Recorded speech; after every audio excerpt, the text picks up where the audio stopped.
नमस्ते विद्यार्थियों, संस्कृत की ऑनलाइन क्लासों में एक बार पुनः आपका हार्दिक स्वागत है। तो बच्चों, भगवान श्री कृष्ण जो है वो आत्मा के स्वरूप का वर्णन करते हुए आगे अर्जुन से समझाते हैं। नैनं छिन्दन्ति शस्त्राणि नैनं दहति पावकः न चैनं क्लेद्यन्त्यापो न शोषयति मारुतः। एनं शस्त्राणि न छिन्दन्ति एनं पावकः न दहति एनं आपः न क्लेदयन्ति मारुतश्च एनं न शोषयति।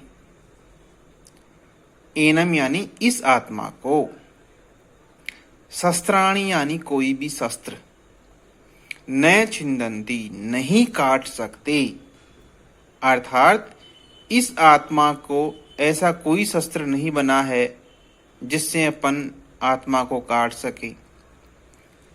ऐनम और इस आत्मा को, पावकः यानी अग्नि, न दहति जला नहीं सकती। ऐनम और इस आत्मा को, आपः यानी जो जल है वो, न क्लेदयन्ति गीला नहीं कर सकता। मारुतश्च एनम और जो हवा है वो इस आत्मा को न शोषयति सुखा नहीं सकती, अर्थात इस आत्मा को किसी शास्त्र के द्वारा काट नहीं सकते, अग्नि के द्वारा जला नहीं सकते और पानी के द्वारा इसे गीला नहीं कर सकते तथा हवा के द्वारा इसे सुखा नहीं सकते, क्योंकि ये आत्मा इन चीजों के लिए अविषयीभूत है, अर्थात आत्मा अजर है, अमर है। आत्मा के स्वरूप का वर्णन करते हुए आगे भगवान बताते हैं, अच्छेद्योऽयम् अधाह्योऽयम् अक्लेद्यो अशोष्य एव च नित्यः सर्वगतस्थाणु अचलोऽयं सनातनः। आत्मा के इसी स्वरूप का आगे वर्णन करते हुए भगवान इसके स्वरूप को बता रहे हैं। तो आगे बढ़े उससे पहले अपन इसका अन्वय देखते हैं।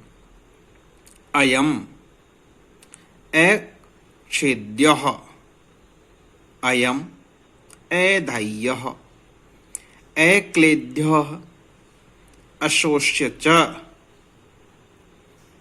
अयम नित्यः सर्वगतः स्थाणुः अचलः सनातनः चास्ति। अब इसका शब्दार्थ देखिए बच्चों। अयम यानी यह आत्मा, अच्छेद्यः नहीं काटे जाने योग्य हैं, अर्थात इस आत्मा को अपन किसी भी शस्त्र के द्वारा काट नहीं सकते।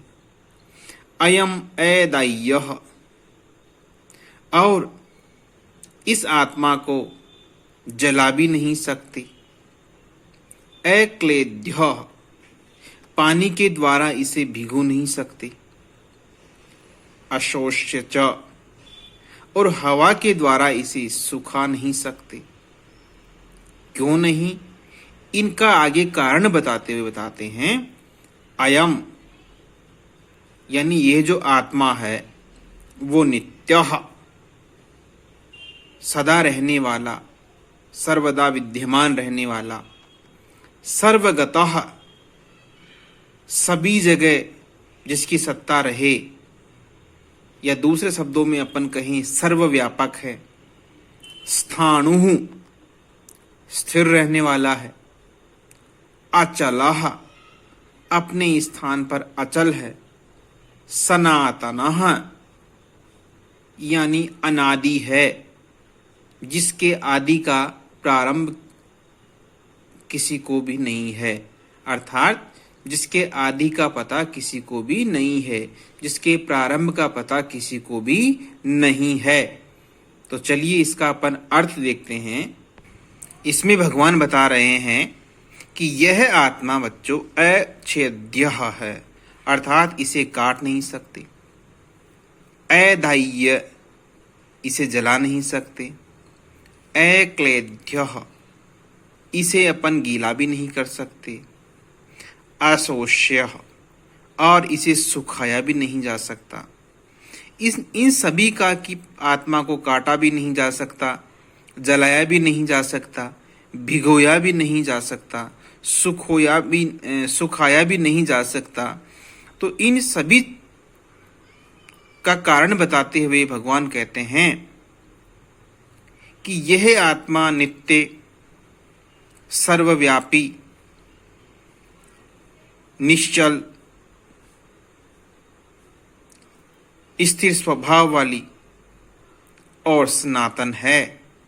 यही कारण है कि अपन लोग इस आत्मा को किसी शस्त्र के द्वारा काट नहीं सकते, जल के द्वारा भिगो नहीं सकते, अग्नि के द्वारा जला नहीं सकते और हवा के द्वारा सुखा नहीं सकते। क्यों?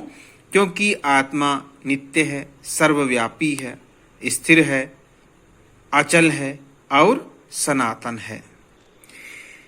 इसी क्रम में भगवान आगे अर्जुन से बताते हैं आत्मा के स्वरूप का वर्णन करते हुए, अव्यक्तोऽयम् अचिन्त्योऽयम् अविकार्यो अयम् मुच्यते तस्मादेवं विदित्वैनं नानुशोचितुमर्हसि।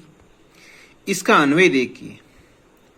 अयम् अव्यक्तः, अयम् अचिन्त्यः, अयम् अविकार्यः उच्यते तस्मात् एनम् एवं विदित्वा त्वम् अनुशोचितुम न अर्हसि। अब इसके शब्दार्थ देखिए। अयम यानी यह आत्मा, अव्यक्त है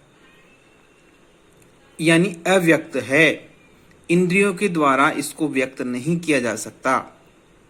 अयम यानी यह आत्मा, अचिन्त्यः, चिंतन से भी परे है।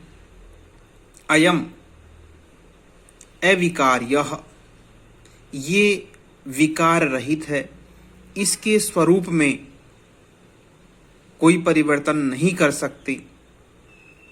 ऐसा यह आत्मा उच्यते माने कहा जाता है। तस्मात्, इसलिए हे अर्जुन, एनम यानी इस आत्मा को, एवं यानी ऐसा, ऐसा कैसा कि ये अव्यक्त है, अचिन्त्य है, अविकार्य है, इस प्रकार का विदित्वा यानी जानकर, अनुशोचितुम शोक करने के लिए या दुख व्यक्त करने के लिए तुम न अर्हसि योग्य नहीं हो। इसका अर्थ देखिए बच्चों। इसमें बताते हैं कि हे अर्जुन, यह आत्मा अव्यक्त है, अर्थात इसको व्यक्त नहीं किया जा सकता। अचिंतनीय है, इसके बारे में चिंतन भी नहीं किया जा सकता। और यह विकार रहित है, अर्थात इसके स्वरूप को बदला नहीं जा सकता या इसका स्वरूप कभी नहीं बदलता। इस प्रकार की आत्मा है। इसलिए हे अर्जुन, इस आत्मा को अव्यक्त, अचिन्त्य, अविकार्य, अछेद्य, अक्लेद्य, अशोष्य ऐसा जानकर तुम जैसे महापुरुष को शोक करना शोभा नहीं देता।